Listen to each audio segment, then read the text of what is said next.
매일 아침 영양제를 챙기시는 분들 많으시죠? 비타민C, 유산균, 칼슘, 철분, 오메가3 건강을 위해 열심히 드시는 거 정말 잘하고 계신 겁니다. 그런데요, 혹시 이 영양제들을 한꺼번에 모아서 드신 적 있으신가요? 사실 그게 더 편하고 빠르니까요.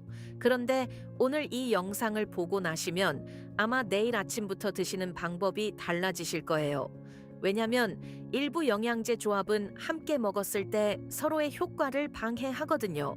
열심히 챙겨 드셨는데 효과가 절반도 안 났을 수 있다는 얘기입니다. 오늘 알쓸 건강에서 꼭 알아야 할 영양제 조합의 진실 함께 확인해 보시겠습니다. 요즘 영양제 드시는 분들이 정말 많아지셨는데요. 실제로 국내 건강기능식품 시장은 매년 꾸준히 성장하고 있을 정도입니다. 그런데 문제는 영양제를 많이 먹는 게 중요한 게 아니라 제대로 먹는 게 중요하다는 점이에요. 여러분, 약도 마찬가지잖아요. 아무리 좋은 약도 잘못 복용하면 효과가 없거나 오히려 부작용이 생길 수 있습니다. 영양제도 똑같아요. 어떤 영양소는 함께 먹으면 서로 흡수를 방해하고 어떤 영양소는 오히려 함께 먹으면 효과가 올라갑니다.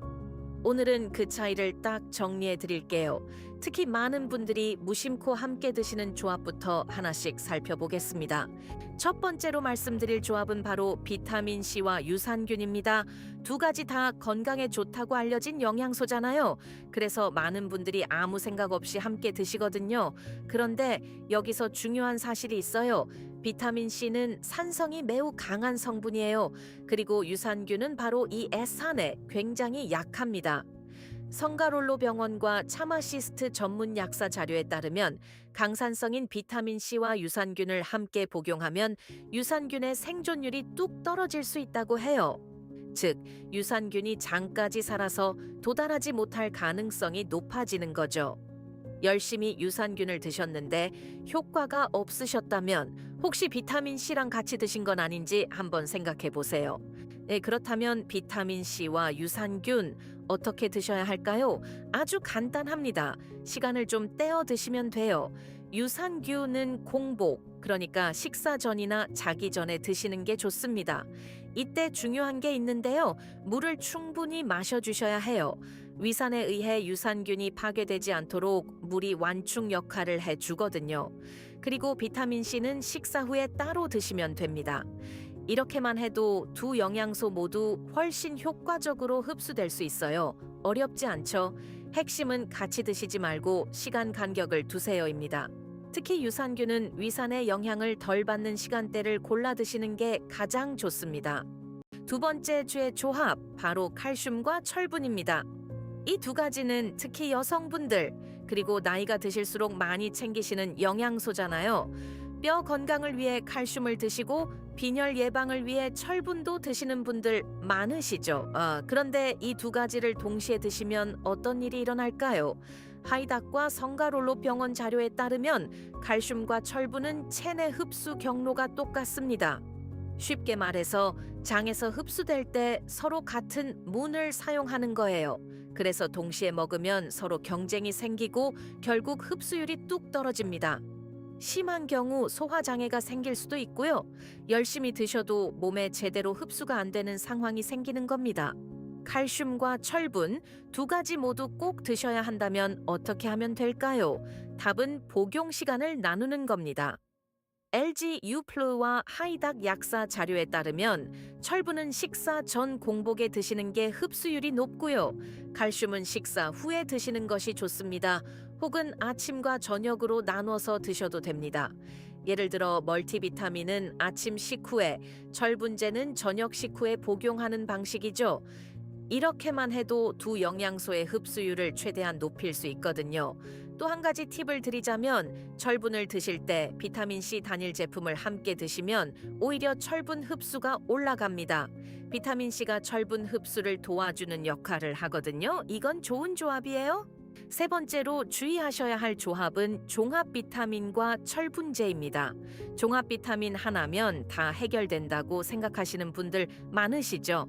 그래서 종합 비타민 드시면서 철분제를 따로 또 드시는 경우가 있는데요. 이게 문제가 됩니다. 차마시스트 전문 약사 자료를 보면 종합 비타민 안에는 이미 칼슘, 마그네슘, 미네랄 등 다양한 성분이 들어 있어요. 그런데 이 성분들이 철분의 흡수를 방해한다는 거죠. 그러니까 종합 비타민과 철분제를 동시에 드시면 철분이 제대로 흡수되지 않는 상황이 생길 수 있어요. 특히 빈혈이 있거나 철분 보충이 꼭 필요하신 분들이라면 이 점을 꼭 기억해 주세요. 종합 비타민과 철분제는 반드시 시간 차이를 두고 드셔야 합니다. 여기서 잠깐 영양제만 문제가 아닙니다. 철분제를 드실 때 주의해야 할 음식들도 있거든요. 하이닥 약사 인터뷰에 따르면 칼슘, 탄닌, 카페인은 철분 흡수를 방해하는 대표적인 성분들이에요. 탄닌은 녹차나 홍채에 많이 들어있고 카페인은 커피에 많죠. 그리고 칼슘은 우유에 많이 들어있고요. 그래서 빈혈약이나 철분제를 드실 때는 복용 전후 2시간 이내에는 커피, 녹차, 홍차, 우유를 드시지 않는 게 좋습니다. 반면에 오렌지 주스처럼 비타민C가 풍부한 음료와 함께 드시면 철분 흡수에 오히려 도움이 됩니다. 혹시 철분제를 꾸준히 드시는데도 빈혈 수치가 잘 안 오르신다면 음료 습관을 한번 돌아보세요. 자, 그럼 지금까지 말씀드린 내용을 바탕으로 올바른 영양제 복용 루틴을 정리해 드릴게요. 아침 식전 공복에는 유산균을 드시고 물을 충분히 마셔주세요. 아침 식후에는 종합 비타민이나 칼슘을 드시면 좋습니다. 점심에는 오메가3처럼 지용성 영양제를 식사와 함께 드시면 흡수가 잘 됩니다. 저녁 식후에는 철분제를 따로 드시되 비타민C 단일 제품과 함께 드시면 더욱 좋아요. 자기 전에는 마그네슘이나 유산균을 한 번 더 챙기셔도 됩니다. 이렇게 하루 루틴을 나눠서 드시면 각 영양소가 서로 방해받지 않고 최대한 효율적으로 흡수될 수 있거든요. 처음엔 좀 복잡하게 느껴지실 수 있는데 습관이 되면 금방 익숙해지십니다. 오늘 함께 알아본 핵심 내용 3가지만 꼭 기억해 주세요. 첫째, 비타민C와 유산균은 시간을 떼어 드세요. 유산균은 공복에, 비타민C는 식후에 따로 드시면 됩니다. 둘째, 칼슘과 철분은 같은 흡수 경로를 쓰니까 아침과 저녁으로 나눠 드세요. 셋째, 종합 비타민과 철분제도 동시에 드시면 안 되고 철분제 드실 때는 커피와 우유도 2시간 이내에 피해 주세요. 영양제를 잘 챙겨 드시는 것만큼 제대로 드시는 것도 정말 중요합니다. 여러분의 건강한 하루를 응원합니다. 다음 영상에서는 오메가3 고르는 법과 제대로 먹는 시간에 대해 알려드릴 예정이에요. 구독과 좋아요 눌러주시면 다음 영상도 빠르게 받아보실 수 있습니다. 감사합니다.